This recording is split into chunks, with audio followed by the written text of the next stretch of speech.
1000 ஆண்டுகளாக விஞ்ஞானிகளையே குழப்பும் தஞ்சாவூர் பெரிய கோவிலின் மர்மங்கள் தெரியுமா? 216 தமிழ் உயிர் மெய்யெழுத்துக்கள். கோபுரம் உயரம் 216 அடிகள். 12 தமிழ் உயிரெழுத்துக்கள்.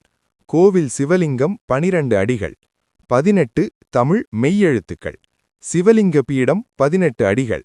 247 தமிழ் மொத்த எழுத்துக்கள். சிவலிங்கத்திற்கும் நந்திக்கும் இடையிலான தூரம் 247 அடிகள். கோபுர நிழல் முழுவதும் தரையில் விழாது என்று சொல்லப்படுகிறது. குறிப்பு: இது முழுமையாக உண்மை அல்ல, ஆனால் குறிப்பிட்ட கோணங்களில் குறைவாக தெரியும். 80 டன் எடையுள்ள கலசக்கல் மேலே எப்படி எடுத்தார்கள்? அருகில் மலையில்லாத பகுதியில் ஆயிரக்கணக்கான டன் கற்கள் எங்கிருந்து வந்தது? 1000 ஆண்டுகளாக பெரிய சேதமின்றி நிலநடுக்கத்தையும் தாங்கி நிற்கிறது. ஒரே கல்லால் செய்யப்பட்ட பிரம்மாண்ட நந்தி. பழமையான பூட்டுமுறையில்லாமல் கட்டமைப்பு.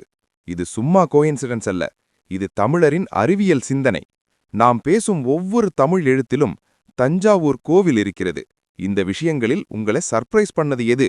மறக்காம கமெண்ட் பண்ணுங்க.